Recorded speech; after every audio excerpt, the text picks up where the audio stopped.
Jangan lupa untuk subscribe YouTube channel Metro TV News dan nyalakan notifikasinya.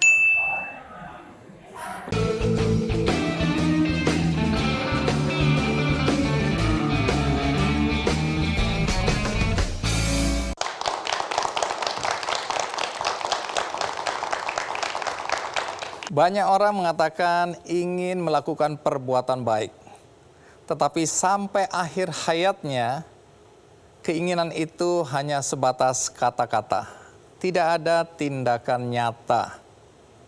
Banyak orang lupa bahwa hidup kita ini bukan kita yang menentukan.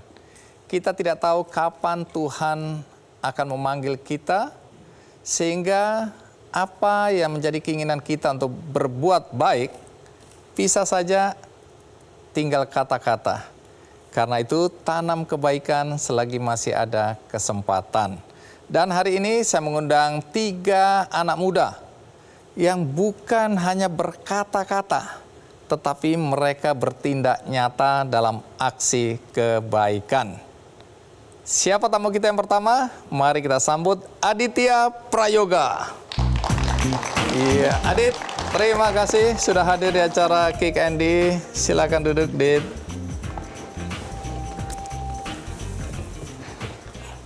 Adit, berapa umurmu sekarang?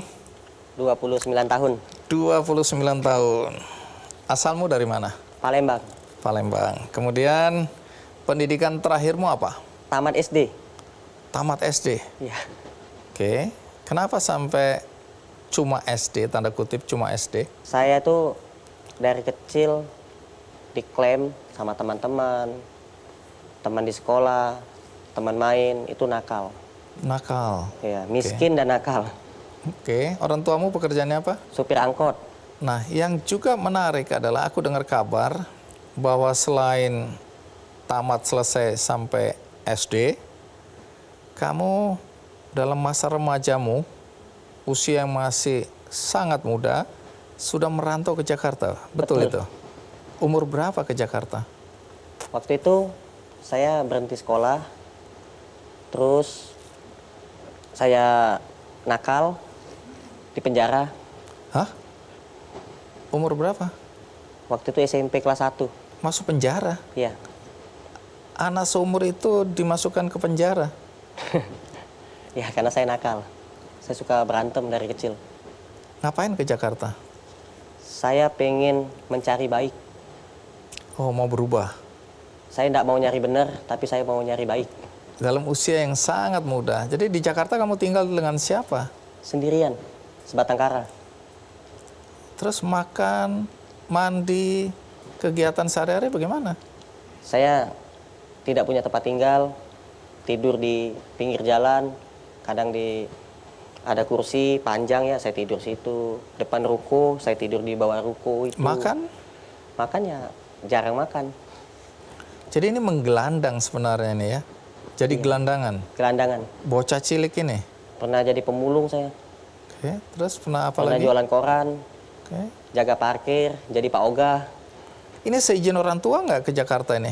Izin. Baik, apapun yang terjadi pada masa lalumu, faktanya hari ini, kamu punya satu kegiatan yang menurut aku harusnya diikuti oleh banyak anak muda lainnya.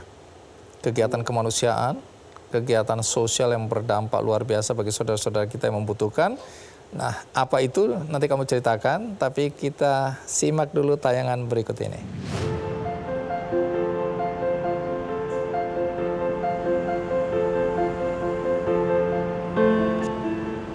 Berbagi tak selalu menunggu kaya. Membantu sesama bisa dilakukan oleh siapa saja dengan cara apapun selama ada niat baik. Hal itulah yang dilakukan oleh pria berusia 29 tahun ini. Dialah Aditya Prayoga.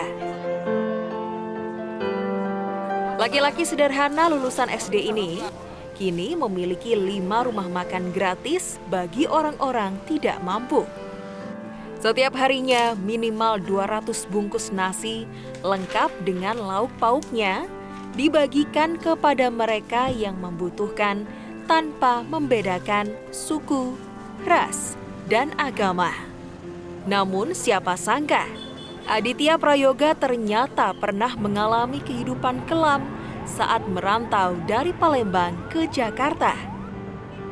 Aditya pernah hidup terlunta-lunta di ibu kota negara, tidur di kolong jembatan, bekerja serabutan mulai dari tukang parkir, tukang koran, hingga menjadi marbot di masjid dengan penghasilan yang tak menentu.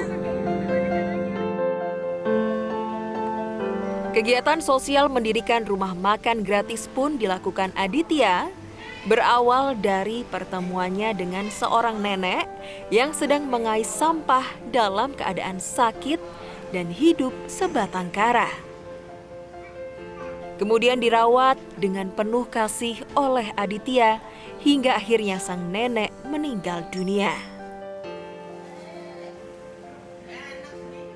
Mendirikan rumah makan gratis pun tak selamanya berjalan mulus. Aditya pernah difitnah dan juga pernah dirampok. Dengan dukungan orang sekitar, Aditya tak pernah berputus asa dan terus melakukan kegiatan berbagi kepada sesama selama hayat masih dikandung badan. Kalau dengar cerita seperti ini pasti banyak orang nggak percaya. Ini anak lulusan SD, kecil merantau ke Jakarta, jadi gelandangan, sekarang ngurusin orang-orang yang membutuhkan uluran tangan. Dengan 5 rumah makan gratis. Ini serius nih. Serius. Jadi coba, itu kan ada kaitannya dengan nenek-nenek tadi. Bisa cerita apa yang terjadi hari itu? Ya. Setelah sekian lama saya hidup di Jakarta, saya awalnya itu ketemu sama orang pinter ngaji, bisa jadi imam di sebuah masjid besar Istiqlal. Itu saya nanya, Pak, saya tuh pengen jadi orang baik. Saya merantau dari Palembang ke Jakarta. Saya ini udah lama di Jakarta, tapi saya merasa belum baik. Apa rahasianya, apa ilmunya, tolong ajarin saya, Pak. Kasih tahu saya biar saya bisa jadi orang baik. Bapak itu jawab, ada 3 kalau kamu pengen jadi orang baik. Apa itu, Pak? Khairukum man ta'allamal Qur'an wa 'allamahu. Sebaik-baik manusia adalah manusia yang mau belajar Al-Qur'an dan mau mengajarkan Al-Qur'an. Itu katanya. Lalu yang kedua apa, Pak? Khairun nas anfa'ahum linnas. Sebaik-baik manusia adalah manusia yang banyak memberi manfaat untuk orang lain. Lalu yang ketiga apa, Pak? An alamal ayatan min kitabillahi kana lahu azza wajal. Kamu amalkan ayat-ayat Allah itu, kamu amalkan, katanya. Waktu itu saya tidak bisa baca Quran dan saya itu sholat ikut-ikutan. Jadi ada orang sholat ya saya ikut-ikutan aja. Nggak tahu baca apa, nggak tahu. Saya belajar, nggak akhirnya saya jadi marbot di sebuah masjid sampai saya ketemu jodoh. Oke. Terus? Waktu saya ketemu jodoh itu belum lama saya resign dari perusahaan Pak Erick Thohir. Saya diterima kerja, padahal saya nggak punya ijazah. Saya nggak punya ijazah, nggak punya pengalaman, nggak punya kenalan. Kok bisa diterima? Tiba-tiba ketemu orang baik, ditawarin kerja di Jakarta. Sebagai? Di PT Gama Investa Lestari Jakarta Utara Kelapa Gading, punya Pak Erick Thohir. Itu sebagai karyawan driver, bawa mobil. Nah, kemudian kenapa kamu berhenti? Nah, setelah sekian lama saya bekerja, alhamdulillah itu gaji saya naik, dapat uang makan, tabungan saya banyak, lumayan. Bapak saya sakit. Bapak saya sakit, ibu saya nikah lagi. Adik saya 4, itu semuanya ada di kampung. Saya pulang ke Palembang, saya izin ke bos, saya mau pulang ke Palembang, saya mau bawa bapak saya, adik-adik saya ke Jakarta. Setiap hari saya ngurusin bapak saya, mandiin. Yang sakit? Iya, pakein pampers, nyuapin makanan. Itu saya selalu masuk kerja terlambat. Kenapa berhenti waktu itu? Karena saya sering terlambat. SP1, SP2. Terus saya yang merasa nggak enak, saya nggak mau dipecat, saya mau mengundurkan diri. Bapak saya matanya buta, kena penyakit komplikasi, jantung, paru-paru, ginjal, hati, lambung. Kena semua, jadi nggak bisa ngapa-ngapain. Kondisinya lemes, matanya buta, jadi kalau kemana-mana tuh saya gendong. Ternyata ibu mertua saya pun sama. Patah tulang ekor, lumpuh permanen, tidak bisa ngapa-ngapain. Dan saya pun kecelakaan pada waktu itu. Apa yang terjadi? Saya melamar kerja jadi tukang kuli bangunan, sama jualan keliling. Kalau tidak ada proyek kerja bangunan, saya jualan keliling. Jual apa? Jualan teh tarik, jualan minuman di pinggir jalan. Jadi kehidupanmu seperti itu ya? Iya, Di satu sisi kamu punya tanggungan ayah dan 4 adik. iya, Istri punya tanggungan ibu, ibu. Dan juga punya adik. punya adik juga. Jadi kalian pasangan muda tapi sudah punya, maaf ya, beban menanggung kehidupan keluarga. Istri Pernah bekerja. diusir kami. Apa? Pernah diusir. Karena Nggak punya uang buat bayar kontrakan. Pernah diusir. istri bekerja. Istri nggak kerja. Oke, jadi beban ekonominya ada di pundakmu semua ya. Iya, Berapa lama keadaan seperti itu? lama sih. Sampai bapakku meninggal, terus adik iparku meninggal, mamaku meninggal, mertua. Saya itu banyak utang karena dulu kan bapak saya sakit. Setiap kali harus beli obat glukoma buat tetes mata itu, sama obat paru-paru, itu saya ngutang sama teman saya. Sampai hutang saya itu 70 juta. Hutang saya banyak. Sementara pendapatanmu hari itu berapa rata-rata sebulan? Paling besar 50.000 sehari. 50.000 sehari. Saya kerja bangunan, saya saking kurusnya saya ngangkat semen itu 2 sak nggak kuat. Akhirnya saya kepleset, jatuh, semen itu kena perut, usus saya turun ke bawah sampai ke dengkul, turun berok. Akhirnya saya nggak bisa jalan. Lalu siapa yang menghidupi keluarga dengan kondisimu seperti itu? Saya tetap untuk makan ngutang. Terus kamu kerja apa dengan kondisi seperti itu? Saya jualan. Saya nikah nggak punya duit.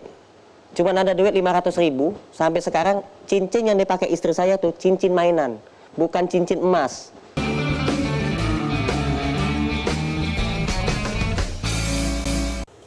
Adit, kalau dengar cerita perjalanan hidupmu, bagi anak dalam usia yang masih muda sudah mendapat cobaan hidup yang luar biasa ya. Dan kamu mampu melalui masa-masa sulit seperti itu. Tapi perubahan terjadi ketika kamu bertemu dengan seorang nenek. Baru kamu merasa kemudian hidupmu berubah. Ya. Apa yang terjadi hari itu? Waktu itu saya sholat subuh. Di depan masjid saya melihat ada seorang pemulung, nenek-nenek, jalan kencot-kencot di depan saya. Kencot-kencot itu terpincang-pincang. Terpincang-pincang. Nah, akhirnya saya tanya, Nek, kenapa sih jalannya kencot-kencot, pincang-pincang? Dijawab sama nenek itu, kakek nenek sakit, Jang. Coba Nek, lihat Nek. Saya lihat, saya senter. Loh, kok bolong? Saya tanya, nenek tinggal di mana? Kampung Pabuaran Wetan. Saya antar pulang. Setelah saya antar pulang, ada ibu-ibu lagi jemur pakaian. Saya tanya, Bu, saya ketemu nenek ini di depan masjid bawa karung, jalannya pincang-pincang, usianya 92 tahun. 92 tahun? Iya, sudah tua. Hidup di jalanan dengan Cari kondisi seperti itu. Jadi pemulung. Kemana keluarganya? Kok tega sekali? Saya emosi waktu itu. Melihat nenek itu seperti itu kan gitu. Nah, ibu tuh jawab, nenek ini hidupnya sebatang kara. Kalau dia tidak cari rongsok, dia tidak bisa makan. Itu yang mengetuk hati saya. Saya ini miskin, ada yang lebih miskin. Saya ini susah, ada yang lebih susah. Karena saya merasa lebih muda, nenek ini sudah tua. Matanya rabun, tapi dia cari rongsok. Nah, akhirnya saya pulang ke rumah, saya ceritakan ke istri saya penasaran, pengen ketemu nenek itu. Begitu ketemu istri saya nangis, ngelihat kondisi si nenek. Karena kakinya tuh betul-betul uletan. Ketika istri saya lihat nangis, langsung saya ngomong, Dek, mulai hari ini kamu masak yang banyak, biar kita anterin makanan ke rumah nenek ini. Amin, kata istriku. Jadi sejak itu nenek itu dikasih makan? Kasih makan. Nggak cuma kasih makan, dibeliin kasur, kasih obat. Walaupun kondisi ekonomimu masih susah waktu itu ya? Itu dia, saya heran. Itu sumpah demi Allah, ini betul-betul aneh. Seumur hidup belum pernah saya mengalami. Ketika ketemu nenek itu, tahu-tahu saya ketemu sama orang baik, jualan murotal Al-Quran. Saya ditawarin, mau ikut jualan nggak? Saya pikir itu cuman basa-basi. Ternyata betul-betul dia modalin saya. Saya dimodalin, dititipin barang 100. ke saya. Habis, saya jual habis. Dan 1 unit itu 100.000 keuntungannya. Dititipin 100, saya dapat 10 juta dalam sehari. Jadi saya bingung. Ini beneran Pak? Bener katanya. Ya udah saya terima. Saya pulang ke rumah kasih istri, "Dek, hari ini kakak ketemu orang baik, jualan dapat 10 juta. Istriku enggak percaya. Enggak mau nerima uang. Lebih baik kita miskin, susah, enggak punya uang daripada makan uang haram katanya. La ilaha illallah. Sumpah demi Allah ini uang jualan. Gitu. Akhirnya ya udah, aku kenalin lah Pak Amin namanya itu sama istriku. Di situ istriku percaya. Nah, di saat itulah saya bisa beli kasur, saya bisa nabung, beli motor. Saya bisa punya kasur juga. Saya tidur enggak pakai kasur dulu sama istri saya. Dan saya itu ada sakit. Sakit apa? Yang tadi itu. Kelamin saya tidak hidup. Semenjak ketemu nenek itu, saya mimpi, seakan-akan mimpi saya itu jalan kaki itu tidak nyampe-nyampe. Di padang pasir. Jalan kaki tidak sampai-sampai, sampai saya ketakutan. Tidak ada orang satupun. Pada suasana waktu itu terang. Siang. Saya udah minta tolong gitu. Tidak ada satupun yang dengar. Akhirnya saya lari. Karena saya ketakutan, saya lari. Begitu saya lari, saya jatuh. Di saat saya jatuh, saya langsung terbangun. Saya pun jatuh dari kasur. Saya jatuh dari kasur, itu ada mobil-mobilan yang terbuat dari kayu. Saya dikasih sama adik ipar saya, oleh-oleh dari Jogja. Itu kena perut saya, rasanya tuh nyeri sakit. Nah, dan langsung saya ke kamar mandi. Begitu saya masuk kamar mandi, saya lihat hidup. Punya anak. Saya pikir saya tidak bisa punya anak. Seumur hidup saya nih, saya mandul. Saya tidak bisa punya anak.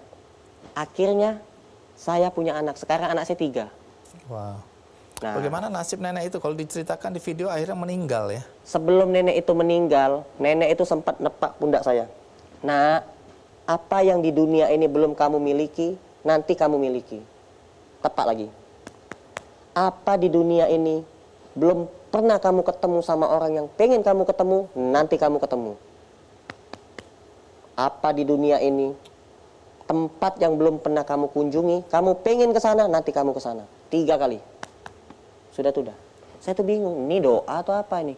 Kalau doa kan biasanya doain sehat, lancar rezeki, ini enggak. Nah, akhirnya udah saya pulang. Pulang ya Nek ya, gitu. Saya anggap biasa aja gitu, ucapan biasa aja. Besoknya meninggal. Tidak lama kemudian, itu betul-betul terjadi. Istri saya hamil. Saya pikir saya tidak bisa punya anak, saya punya anak. Saya pengen sujud di Mekah, saya kepingin sekali itu. Tapi saya tidak punya kemampuan. Saya diumrohin oleh seorang pembantu rumah tangga gratis. Jadi banyak keajaiban yang terjadi dalam hidupmu. Saya pun bingung. Terjadi. Saya tidak punya tempat tinggal, saya itu rumah sepetak. Saya kepingin. Kalau saya punya rumah besar, saya di depannya itu saya mau bangun rumah makan gratis, seperti video tadi.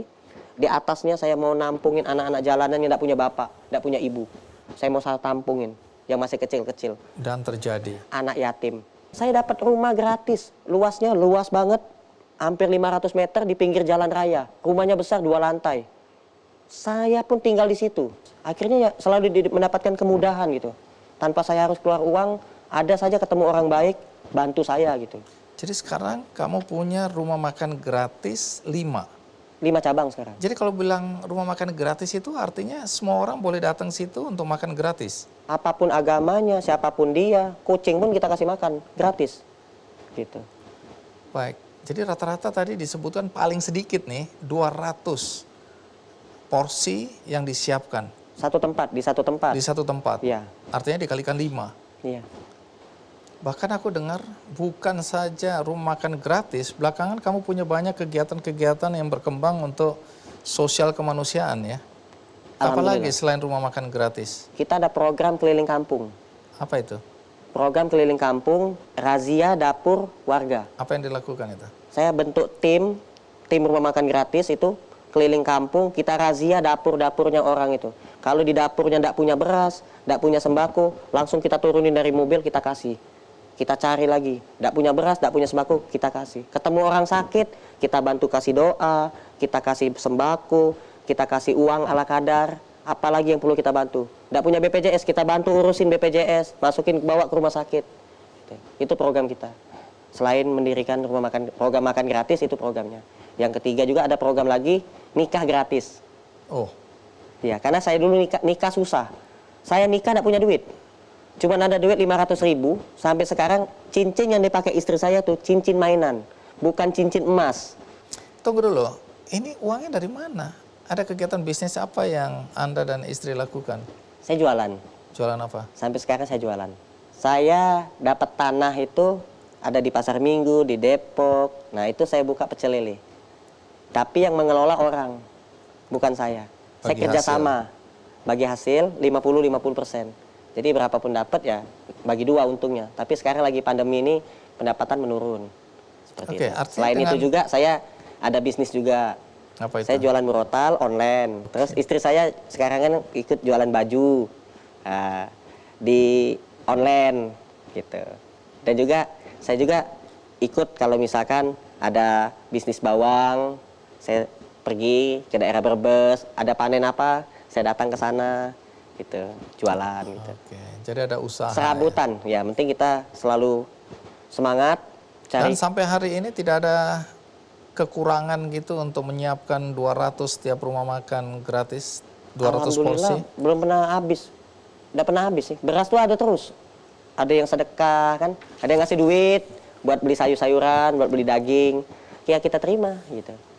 Tapi saya enggak pernah ngajuin proposal, enggak pernah naruh kotak infak, enggak pernah minta sumbangan-sumbangan ke jalan-jalan apa ke tetangga-tetangga, enggak pernah. Ada nasihat atau pandangan yang mau disampaikan? Nasihat ya, jujur, disiplin. Insya Allah pasti diterima. Dan untuk orang-orang yang lebih tua di usianya di atas saya, karena saya selalu menghargai orang yang lebih tua dari saya. Saya selalu menghargai. Saya minta kepada orang-orang yang lebih tua, jangan banyak bicara, tapi banyaklah berbuat. Buktikan ucapan sesuai dengan perbuatan. Jangan hanya bisa berucap tapi tidak bisa berbuat. Nyuruh orang sholat, dia tidak sholat. Nyuruh orang puasa, dia tidak puasa. Nyuruh orang sedekah, dia tidak sedekah. Nyuruh orang adil, dia sendiri tidak adil. Gitu. Oke.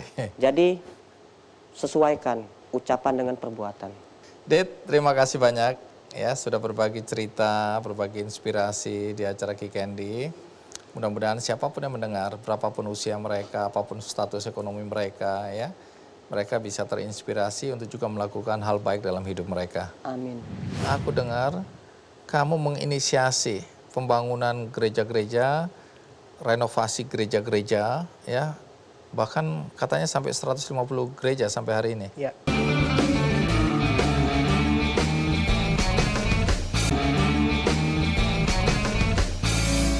Dalam usianya yang masih muda, setidaknya ada 150 gereja yang sudah dibangun dan direnovasi. Kenapa dia melakukan hal ini dan apa alasannya? Mari kita sambut Albertus Gregoritan. Iya, Greg, apa kabar? Baik, Sehat? sehat. Silakan duduk, Greg. Oke. Berapa usiamu sekarang? 31. 31 tahun. Aku dengar ketika kamu masih remaja, perusahaan orang tuamu ambruk, bangkrut, gara-gara krisis moneter 1998 ya. Bisa cerita apa yang terjadi saat itu? Jadi memang pada saat itu saya masih SMP. Lalu ya usaha papa memang di bidang percetakan pada saat itu. Jadi memang betul-betul habis dan meninggalkan hutang cukup banyak. Jadi kami betul-betul yang dulunya punya kantor yang cukup besar, akhirnya harus pindah ke rumah semuanya. Dan betul-betul mulai lagi dari nol dengan hutang yang begitu banyak. Jadi betul-betul yang awalnya ada benar-benar habis bahkan minus saat itu. Jadi saat itu saya masih SMP, bahkan untuk membayar uang sekolah saya pada saat itu yang mungkin sebelumnya lancar, sekarang orang tua harus berjuang dan berpikir bagaimana si Greg ini bisa melanjutkan sekolah pada saat itu. Jadi kehidupan sejak itu mulai sulit bagi kamu? Kalau dibilang sulit sebenarnya untuk saya tidak terlalu, karena ya memang saya sejak dulu juga tidak hidup dengan kemewahan, dalam arti ya saya tetap menyesuaikan dengan apa yang ada, menerima apa yang ada, dan ya sederhana aja semuanya gitu. Jadi meskipun kondisi orang tua pada saat itu sulit, saya merasa tidak ada yang luar biasa yang terjadi. Jadi ya saya tetap menerima apapun keadaan orang tua pada saat itu, apapun keadaan ekonomi pada saat itu, saya tetap belajar untuk tetap bersyukur ya gitu. Karena ya memang sejak dulu, sejak masih sukses lah bisa dibilang, jadi orang tua sangat sibuk bekerja, jadi mungkin ya kurang memberikan waktu dan perhatian kepada keluarga pada saat itu. Tetapi sejak peristiwa itu banyak perubahan yang terjadi, terutama perubahan yang lebih baik pastinya. Jadi ya semuanya betul-betul seperti harus menata lagi semua dari awal. Dan kalau saya boleh flashback ke belakang, saya sangat bersyukur bahwa saya mengalami itu di dalam keluarga. Karena kemudian dalam keluarga ayah lebih banyak di rumah, Betul. kemudian bisa bersama-sama kalian. Iya. Nah, hari ini aku undang kamu karena aku dengar kamu menginisiasi pembangunan gereja-gereja, renovasi gereja-gereja, ya. Bahkan katanya sampai 150 gereja sampai hari ini. Ya. Itu di mana saja itu? Sudah merata sih, dari Sumatera sampai ke Papua, itu semuanya ada. Dan memang bulan Agustus ini memang tepat 150 gereja bulan ini. Oke, stop sampai di situ karena pasti semua penonton ingin tahu juga dari mana gagasan untuk membangun dan merenovasi gereja ya. Apakah kamu adalah anak muda yang religius waktu itu sehingga kamu kemudian terpikirkan untuk membantu gereja, dan gereja apa yang kamu bantu? Tapi nanti ceritanya, sekarang kita lihat dulu tayangan berikut ini.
Ada yang mustahil.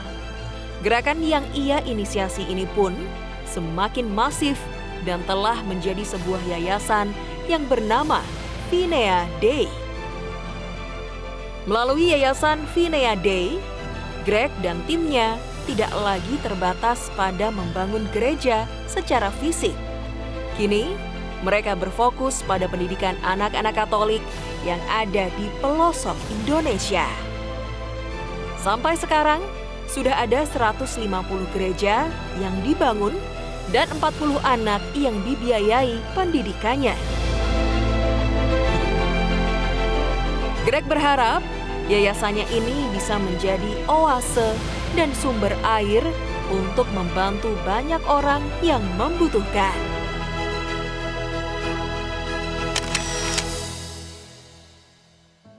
Jadi semua berawal ketika kamu datang ke daerah mana itu? Sumatera? Sumatera Utara. Sumatera Utara, kemudian kamu melihat kondisi gereja di sana, dan itulah awal hatimu tersentuh. Iya, betul. Tapi kehidupan religimu sebelum itu bagaimana? Saya merasa Tuhan itu ada, tetapi saya tidak merasakan bahwa Dia tuh bekerja gitu. Jadi seperti hanya sekadar doktrin bahwa Tuhan tuh ada pada saat itu. Ini Jadi, tahun berapa ketika kamu ke Sumatera itu? tahun 2010 bulan Agustus. Jadi itu awal baru kamu mulai merasa ada Tuhan lah paling tidak ya dalam hatimu. Iya. Terus apa yang kamu lakukan setelah itu? Saat itu saya sebenarnya hanya iseng.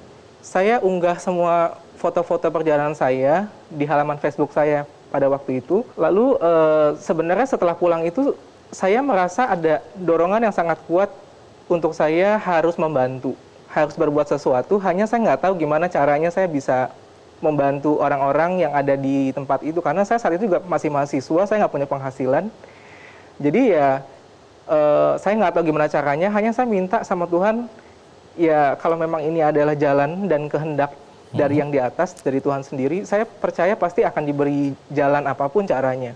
Jadi saya iseng, saya unggah semua foto-foto perjalanan saya, lalu ada beberapa teman gitu yang iseng bertanya gitu, itu bangunan apa? Saya bilang bahwa itu sebuah gereja.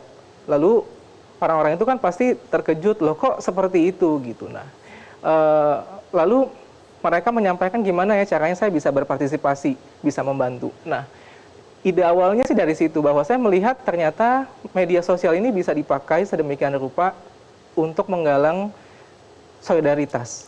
Jadi saya memulai betul-betul dari nol, saya mulai istilahnya minta sumbangan lah ya pada saat itu, tahun 2011, lewat sosial media. Lewat Facebook pada waktu itu. Jadi betul-betul dari nol, orang sih awalnya nggak ada yang percaya. Karena buat mereka pada saat itu kan juga platform digital juga belum ada. Jadi sesuatu yang betul-betul tabu ketika orang meminta donasi, sumbangan itu lewat media sosial di mana kita nggak saling kenal. Kita nggak tahu apakah betul seperti itu keadaan atau enggak gitu ya. Jadi ya yang saya dapatkan pada saat itu ya hanya kecaman, fitnah. Oh, jadi kamu dicurigain juga waktu itu awal-awalnya ya? Pastinya, ya. Tapi ada juga yang membantu? Ada yang percaya? Setelah sekian bulan, nggak ada seorang pun yang percaya. Jadi awal-awalnya tidak ada satupun yang mau bantu kamu? Nggak ada yang mau bantu. Jadi lebih banyak kayak... cuma komentar kasihan, betul, gitu, tapi kasihan, berdonasi gitu. enggak? Iya, enggak. Jadi lebih ke, saya doakan ya, jadi lebih banyak seperti itu. Atau bahkan lebih banyak yang mengatakan itu tidak mungkin, gitu. Oh, oke. Jadi gitu, dianggap kamu bohong. Iya. Lalu bagaimana kamu akhirnya tidak bisa membantu gereja itu tadi? Jadi setelah saya mencoba untuk menggalang donasi lewat media sosial itu, dan saya melihat nggak ada satu orang pun yang yakin dan percaya kepada saya sebenarnya sudah berpikir saat itu, sudahlah saya stop aja. Karena saya pikir saya hanya buang-buang waktu, dan mungkin ya memang saya nggak dipanggil untuk melakukan ini pada saat itu. Jadi saya pikir, sudahlah saya stop aja. Tapi di tengah keputusasaan itu, tiba-tiba sebuah pesan masuk ke dalam kotak surat Facebook lah ya, bisa bilang, ke dalam inbox. Dan itu seorang ibu dari Amerika Serikat. Dan dia mengatakan begini, apakah yang kamu posting itu benar? Jika memang benar, saya ingin mengirimkan sedikit donasi saya untuk kamu, begitu. Lalu akhirnya saya kirimkan alamat rumah saya pada saat itu, karena dia bilang saya akan kirim sedikit modal awal untuk kamu bisa membangun gereja. Iya, jadi akhirnya saya kirim alamat saya tulis di situ.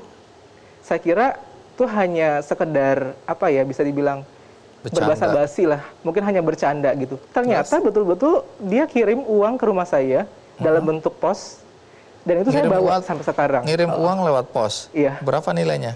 $1, $1 pada saat itu. Apa maksudnya ini ya? Iya, jadi setelah saya terima uang itu, saya sebenarnya agak takjub, tapi juga saya agak merasa seperti ditarik ulur gitu ya, secara perasaan, karena buat saya uang $1 mungkin saat itu setara 10.000, saya mau buat apa dengan uang 10.000 gitu. Saya, ya apa sih artinya 10.000 rupiah pada saat itu. Cuma ternyata seperti ada pintu lain yang dibuka, dalam arti Ternyata dari sekian banyak orang yang tidak percaya kepada saya, ada loh orang yang mulai menaruh kepercayaan. Walaupun $1. $1. Pekerjaanmu apa? Saya banker, Bang Andi, Oke. di sebuah bank swasta. Selama 2 tahun penuh saya berjualan gorengan setiap hari. Di teman-temanmu di Iya, kampus? di kelas. Kamu nggak malu itu?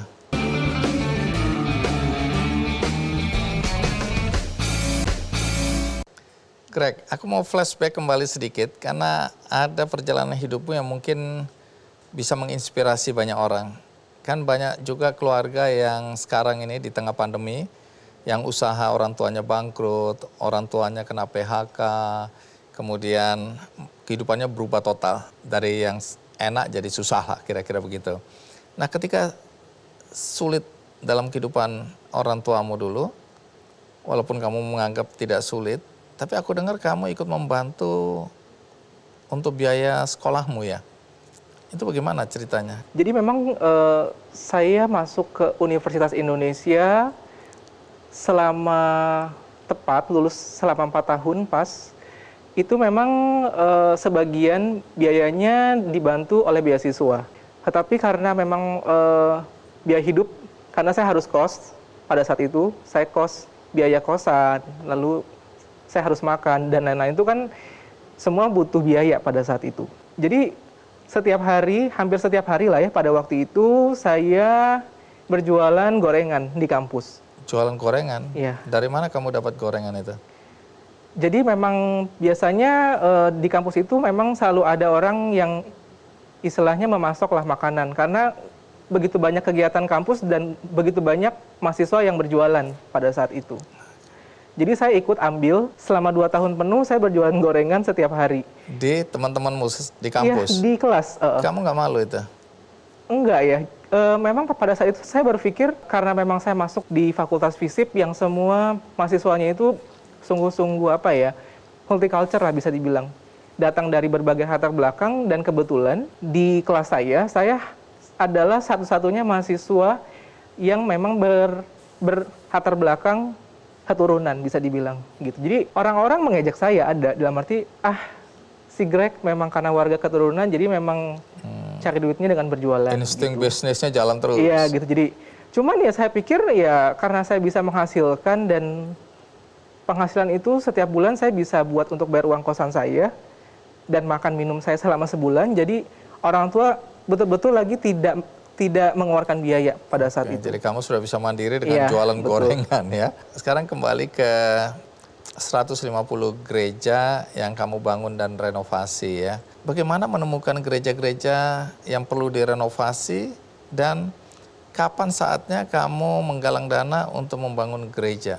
Kalau di daerah, terutama yang di daerah pelosok ya, yang di pedalaman itu memang saat ini hampir semua orang yang ada di daerah, terutama yang memang punya kebutuhan untuk membangun gereja mereka itu pasti sebenarnya sudah tahu tentang kegiatan saya. Jadi mereka pasti akan Lewat kontak mana atau mereka hubungi tahu? saya. Lewat media sosial atau Lewat dari media mulut ke sosial, mulut? lalu dari mulut ke mulut pastinya karena di daerah kan jarang ada media sosial. Jadi pasti dari cerita ke cerita orang akhirnya banyak tahu dan akhirnya Minta akan bantuan. memberi informasi ya betul bahwa saya perlu dibantu. Sekarang kamu udah punya yayasan ya? Betul. Namanya apa tadi? Yayasan Viniadei, Artinya apa itu? Kebun Anggur Tuhan. Kebun Anggur Tuhan. Ini bersama beberapa teman, siapa yang terlibat di dalam yayasan ini? Saat ini ada 41 orang muda semua yang sebaya saya. Ini volunteers, ini relawan? Ya, semua Nggak dibayar? 100% volunteer dan tidak dibayar sampai hari ini. Jadi betul-betul mereka bekerja melayani di dalam yayasan ini, tidak dibayar, di samping kesibukan mereka, semuanya sudah bekerja kebetulan. Jadi betul-betul menyisihkan waktu yang mereka punya untuk bisa berbuat. Gitu. Baik, sekarang bagaimana mekanismenya nih? Kalau ada yang membutuhkan bantuan Greg dan teman-teman untuk merenovasi atau membangun gereja, itu bagaimana caranya? Kebetulan kan kita memang sekarang kan mencari dananya itu kan lewat crowdfunding. Jadi memang sudah ada satu website khusus dan aplikasi untuk orang berdonasi sekaligus orang mengajukan bantuan. Jadi mirip dengan benihbaik.com gitu. Jadi mirip dengan itu cara kerjanya, hanya memang kami betul-betul melakukan survei sampai ke lokasi, melihat langsung apakah itu benar atau enggak kondisinya seperti itu. Lalu semua sungguh-sungguh dilakukan assessment ya bisa dibilang. Sampai akhirnya kita setuju untuk mau membantu untuk menggalang dana. Oke, jadi orang-orang yang berdonasi itu dari kalangan mana aja? Dan dari daerah mana? Semua orang yang sampai hari ini saya nggak kenal siapakah orang-orang baik itu yang selama ini mendukung kegiatan saya, dan dari mana saja, seluruh Indonesia, bahkan dari luar Indonesia, dan juga dari berbagai agama. Gitu. Jadi memang lintas agama karena memang berangkat dari keprihatinan yang sama, mereka melihat bahwa ternyata masih banyak saudara-saudara mereka yang untuk berdoa saja tidak layak. Gitu. Jadi memang betul-betul berangkat dari kemanusiaan juga sih. Jadi memang tidak melihat agamanya apa, mereka tergerak untuk bantu ya Walaupun membantu. agamanya berbeda tetap membantu. Betul, ya. Kalau iya. kita lihat memang rumah-rumah ibadah yang tadi dibilang gereja, itu dari atap rumbai, gedek, gitu-gitu ya. Itu orang nggak percaya bahwa itu gereja ya. Dan itu kamu ubah ya, kamu renovasi atau bahkan bangun baru. Berapa dana terbesar yang pernah terkumpul untuk satu pembangunan gereja atau renovasi? Terakhir itu untuk satu pembangunan itu saya dan teman-teman bisa menggalang sekitar 1,5 miliar biasanya. Kalau untuk yang cukup besar ya. Tapi kebanyakan di daerah itu kan memang kita tidak berusaha untuk membangun sebuah tempat ibadah yang mewah, tetapi betul-betul yang sederhana tetapi layak untuk dipakai. Jadi kebanyakan yang kami bantu juga tidak ada yang mewah, jadi memang semuanya sederhana, layak dipakai, nyaman dipakai, jadi memang secara biaya tidak terlalu besar, Bang Andi. Kedepan apa ada rencana untuk mengembangkan kegiatan sosialmu ini? Saat ini kami juga sedang fokus untuk mulai membidik anak-anak didik, anak-anak sekolah di daerah yang memang sungguh terpencil dan butuh bantuan, karena memang sangat banyak anak-anak yang tidak sanggup untuk melanjutkan pendidikan, kita coba support biaya pendidikan mereka sampai ke perguruan tinggi. Nah, itu juga akan menjadi salah satu fokus yayasan ini ke depan. Selain untuk memperbaiki bangunan fisik, kita juga mulai masuk untuk memperbaiki manusianya sendiri. Terima kasih, Greg. Berikutnya, seorang anak muda yang terpanggil ketika melihat banyak sekali pasien COVID yang meninggal yang harus dimakamkan. Tetapi tenaga penggali kubur saat itu sangat kelelahan dan dia terpanggil untuk membantu menjadi penggali kubur. Siapa dia dan apa yang dia lakukan? Ikuti terus Kick Andy. Total berapa jenazah yang pernah kamu makamkan? Untuk memakamkan sampai saat ini totalnya 1.859 jenazah COVID.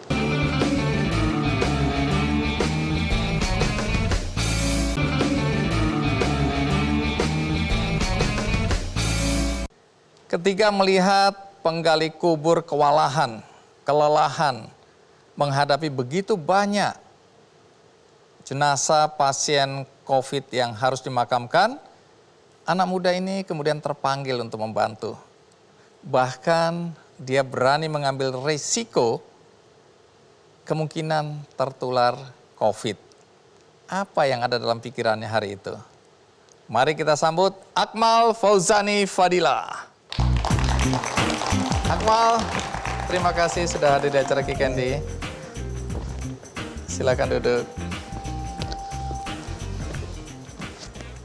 Akmal, umurmu berapa sekarang? 17 tahun. 17 tahun? Oke. Kamu masih sekolah atau sudah bekerja? Baru lulus kemarin. Lulus apa? Lulusan SMK. SMK jurusan apa? Jurusan teknik mesin, sepeda motor. Oh, teknik mesin sepeda motor. motor. Oke, aku cuma teknik mesin aja, ya, mesin industri. Mesin industri. Ya, sama kita SMK. Iya. Nah, aku undang kamu karena aku dengar kamu selain waktu itu ya, Iya. masih jadi siswa SMK, kamu juga jadi penggali kubur. Betul Iya, itu? betul. Penggali kubur khusus untuk pasien-pasien yang meninggal gara-gara COVID. COVID, betul. Total berapa jenazah yang pernah kamu makamkan? Untuk memakamkan sampai saat ini totalnya 1.859 jenazah COVID. 1.000 lebih jenazah yang kamu Iya. pernah makamkan? Iya, Dari awal-awal pertama ada pemakaman COVID sampai akhir ini. Oh, jadi kamu mulai kapan ini? Dari awal pemakaman COVID Sampai hari ini? Sampai hari ini. Jadi hari ini kalau ada yang meninggal karena COVID dan membutuhkan bantuanmu, kamu siap? Siap, selalu siap. Nggak takut tertular ini? Untuk rasa takut sebenarnya sih ada. Ya, cuman karena niat saya untuk membantu petugas yang cukup kelelahan juga, saya juga merasa kasihan karena sudah ada yang cukup lelah petugas galinya. Ya, sayalah sebagai pengganti petugas gali untuk membantu memakamkan jenazah tersebut. Ini di pemakaman mana ya? Di pemakaman TPU Jombang. Baik. Nanti kamu cerita ya, bagaimana sampai kamu terpanggil Siap. untuk membantu menjadi penggali kubur. Sementara banyak orang menghindar kalau ada, pasien COVID yang datang dan hendak dimakamkan, orang pada menghindar, sementara kamu malah datang membantu. Nah, aku nggak tahu apa yang terjadi dalam dirimu hari itu ketika kamu memutuskan untuk menjadi penggali kubur. Tapi sebelum kamu cerita, kita lihat dulu tayangan berikut ini.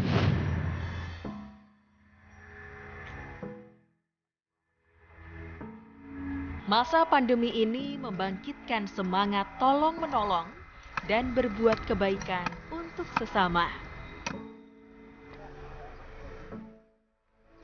Banyaknya kasus kematian COVID-19 menggugah hati Akmal Fauzani Fadilah dengan menjadi relawan pemakaman jenazah COVID-19 di TPU Jombang Ciputat, Tangerang Selatan.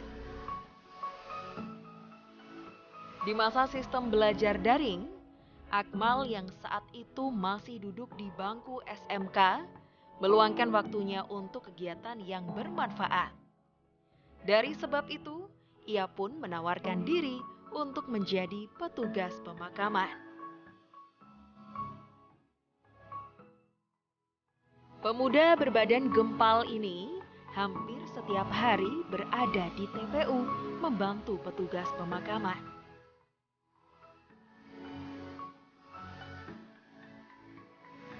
Untuk Akmal sendiri memang dia awalnya sih dia relawan, dia ikhlas membantu. Awal-awal di TPU Jombang ini tidak kami suruh, tapi dia ada inisiatif sendiri dari Akmal ingin membantu korban COVID. Dia membantu dalam hal penyemprotan desinfektan kepada penggali kubur dan sopir ambulan yang telah selesai menguburkan jenazah COVID. Tapi dia ada inisiatif sendiri memakai APD yang dia bawa. Dari situ kami nilai ini anak ikhlas dan rajin sekali.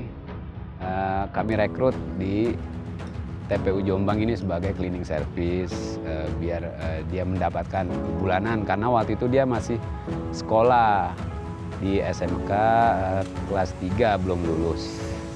Setelah berjalannya waktu, ada kesempatan dan ada anggaran, kami masukkan dia ke tim sebagai penyemprot desinfektan kepada para petugas dengan nominal yang cukup untuk Akmal.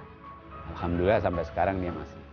Akmal di mata saya pekerja keras, dia jujur. Di mata teman-temannya juga dia anak yang smart ya, energik dan cerdas karena dia baru belajar di sini mengoperasikan ekskavator ketika sopir beko berhalangan, dia bisa menggantikan dan sudah bisa mengendalikan dump truk, mengoperasionalkan dump truk. Alhamdulillah dia cerdas sekali.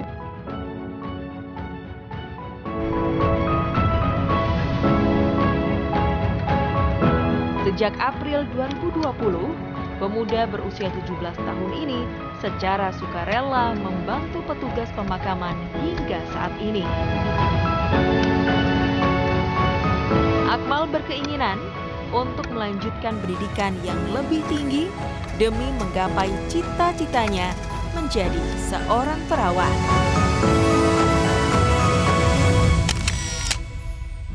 Ya, Akmal, tentu semua orang bertanya-tanya, bagaimana awal mulanya sampai kemudian kamu berani ambil risiko, membantu pertama jadi penyemprot desinfektan ya. Kemudian kedua kamu sempat jadi OB dan terakhir kamu ikut jadi penggali kubur. Itu apa yang mendorong kamu hari itu?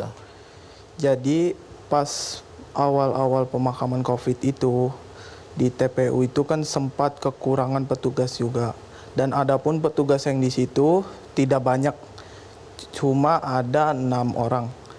Dan setidakpun yang jenazah yang datang itu bukan cuma hanya 1 sampai 2 jenazah dalam hari itu, bisa sampai 10 jenazah. Dalam satu hari? Di dalam satu hari itu. Saya melihat petugas yang sedang memakam jenazah protokol COVID itu mengalami kelelahan dan saya menawarkan diri kepada petugas yang kelelahan itu biar saya yang menggantikan sementara petugas gali tersebut untuk menggantikannya. Jadi kamu lihat mereka udah kelelahan, kamu datang menawarkan diri untuk menjadi penggali kubur. Menjadi penggali kubur. Tapi kamu udah tahu nggak resikonya itu? Untuk resiko sebelumnya juga sedikit punya rasa takut juga. Orang tua waktu itu sebenarnya nggak kasih izin atau gimana? Orang tua sebenarnya itu pertama-tama itu sempat nggak ngizinkan juga. Dan kesana-sananya saya terus berizin sama orang tua dan alhamdulillahnya orang tua mengizinkan. Diizinkan. Jadi kalau udah sampai ribuan atau 1000 lebih yang jenazah yang kamu makamkan, itu rata-rata berapa jenazah dimakamkan setiap hari itu? Di saat-saat kematian meningkat itu paling tinggi berapa dalam satu hari? Untuk dalam satu hari itu saya pernah memakamkan dari pagi sampai ketemu malam itu sampai jam 1 malam. Sampai jam 1 malam, adapun sampai jam 2 malam itu satu itu hari memakamkan 57 jenazah. 57? Iya. Dari pagi sampai pagi itu, sampai subuh itu? Iya. Astaga, dalam sebanyak sehari. itu. Baik. Nah, sampai di sini kan tentu bukan saja orang tuamu yang khawatir ya. Karena kamu pulang-pulang kan resiko kamu bawa virus ini. Iya. Nah, tapi bagaimana reaksi warga di sekitar rumahmu? Untuk reaksi warga sekitar, ada juga yang cukup cemas, ada juga yang menghindari saya ketika selesai memakamkan. Jadi kalau kamu pulang semua warga pulang pada menghindar. Oke, kamu nggak tersinggung itu? Saya sih bersikap bersadar, sikap cuek aja. Oke. Nah, nanti ceritakan ya pengalamanmu, tantangan terberat yang kamu hadapi sebagai penggali kubur. Dan kemudian yang kamu lihat situasi dan kondisi di sana ya, keluarga-keluarga yang tidak bisa mengantarkan orang-orang yang dia cintai secara baik ya karena situasinya. Dan kemudian teman-teman sekolahmu itu bagaimana reaksi mereka? Dan aku dengar di situ kamu punya cita-cita jadi apa? Seorang perawat. Iya. Kamu anak SMK Teknik Mesin Motor ingin jadi perawat. Iya. Oke, sampai di sini dulu. Kita rehat sejenak, saya akan segera kembali. Waktu teman-temanmu tahu gimana reaksi mereka? Teman-teman sekolah ini? Sempat ada yang takut juga mendekati, guru juga sempat ada yang takut. Ada yang bilang, kok kenapa sih kamu bisa ngikut memakamkan pasien COVID ya? Betul.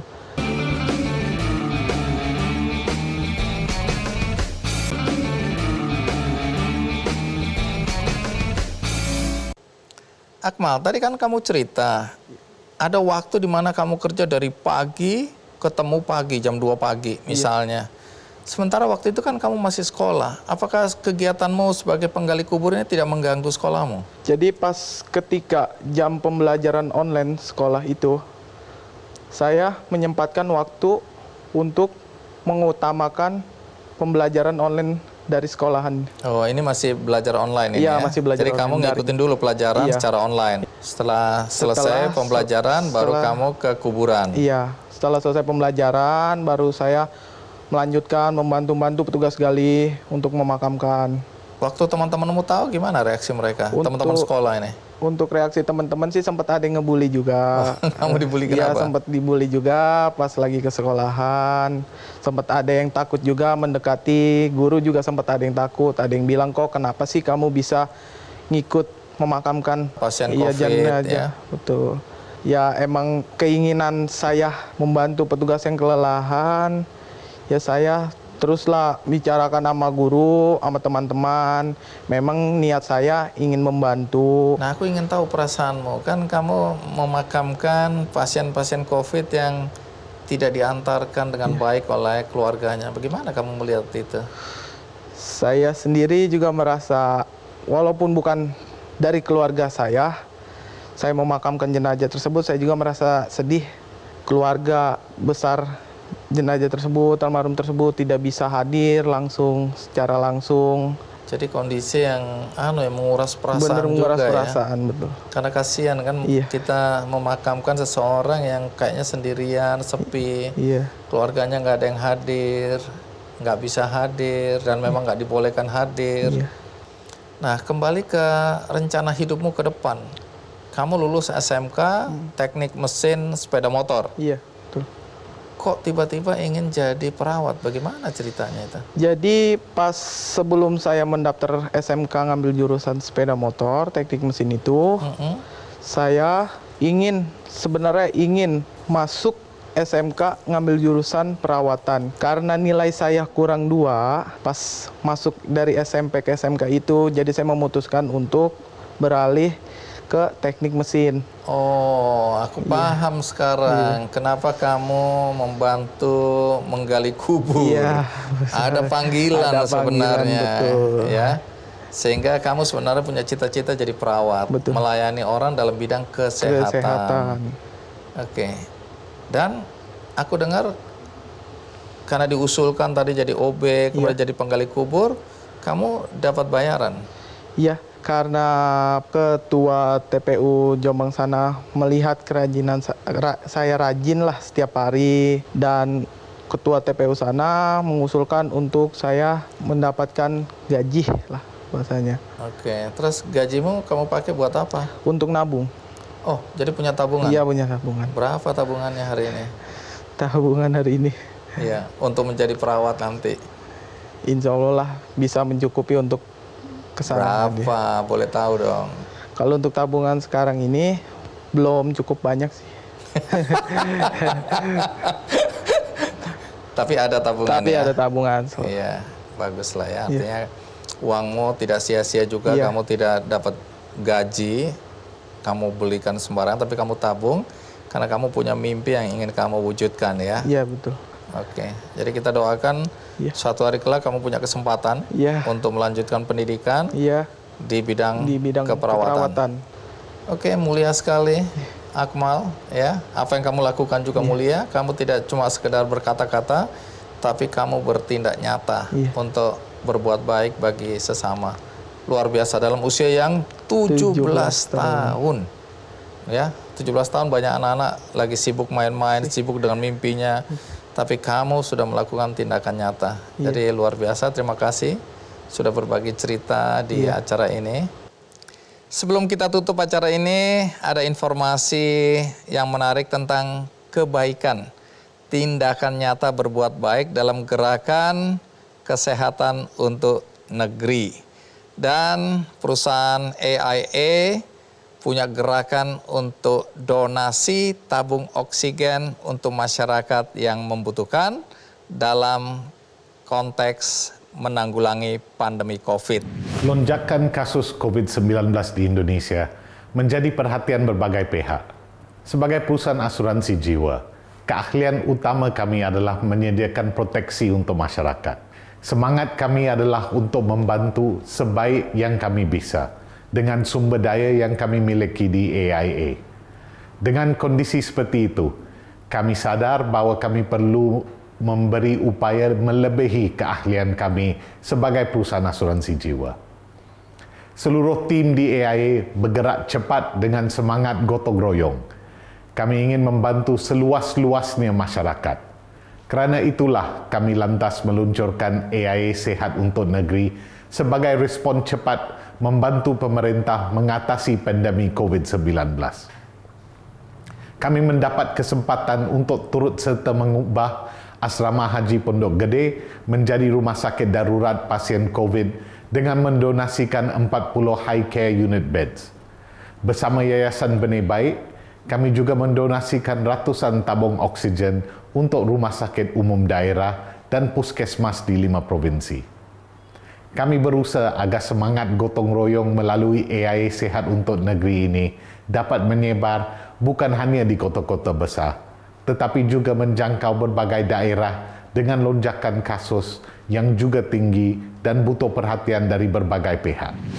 Ya, itu tadi donasi tabung oksigen dari perusahaan asuransi AIA yang selama ini memberikan kontribusi untuk ikut serta bersama-sama bergotong royong menanggulangi dampak yang ditimbulkan akibat pandemi COVID. Dan banyak sekali orang-orang baik di sekitar kita, tangan-tangan yang terulur, yang saling membantu. Tapi sebelum kita tutup, saya mengundang kembali dua narasumber saya untuk naik ke atas panggung. Silakan Adit dan Greg, kita tutup acara kita. Ya, di sini ya. Kalau di awal acara ini saya mengatakan banyak sekali orang ingin berbuat baik, tapi hanya sampai sebatas kata-kata. Tidak ada tindakan nyata. Tapi 3 anak muda ini tidak hanya berkata-kata, tapi mereka melakukan tindakan nyata.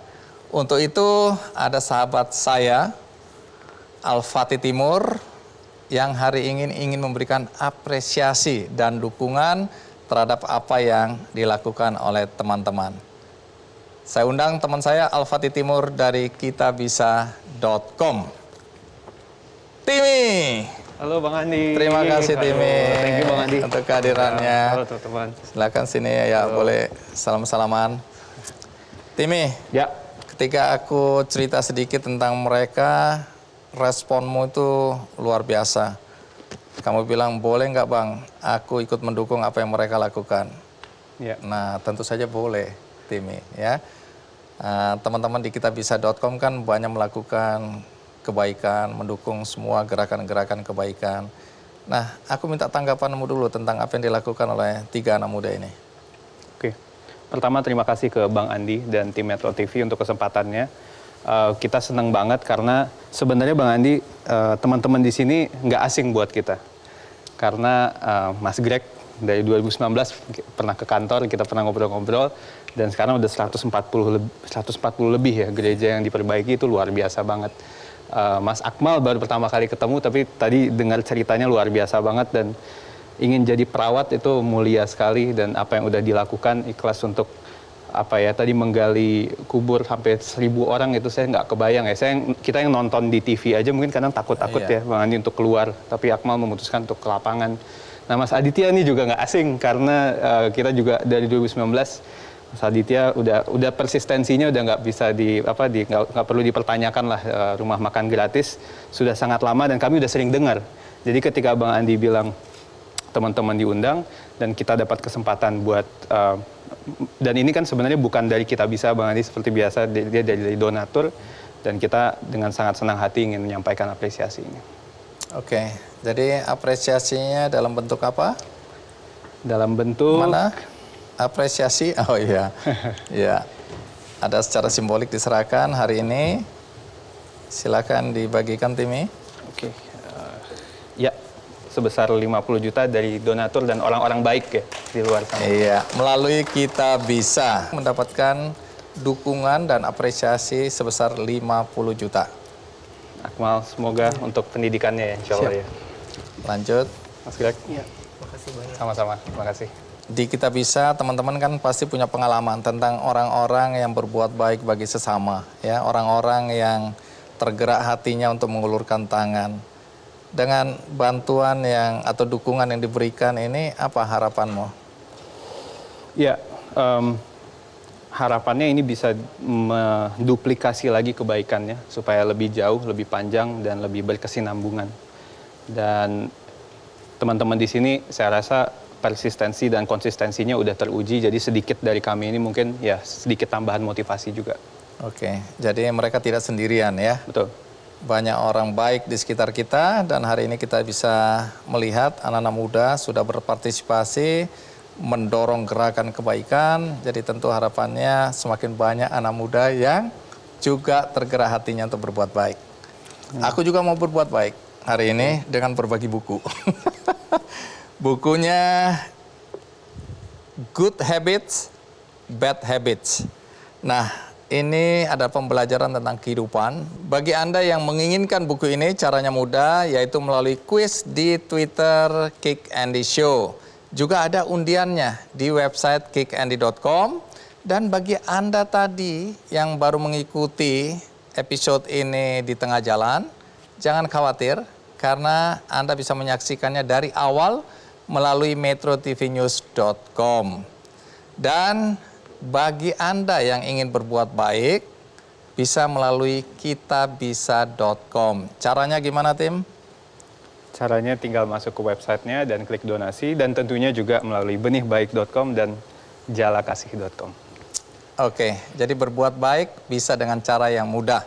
Jadi tidak ada alasan lagi hanya kata-kata ingin berbuat baik, tapi mulailah bertindak nyata dengan melakukan action untuk melakukan hal baik dalam hidup Anda. Sampai jumpa.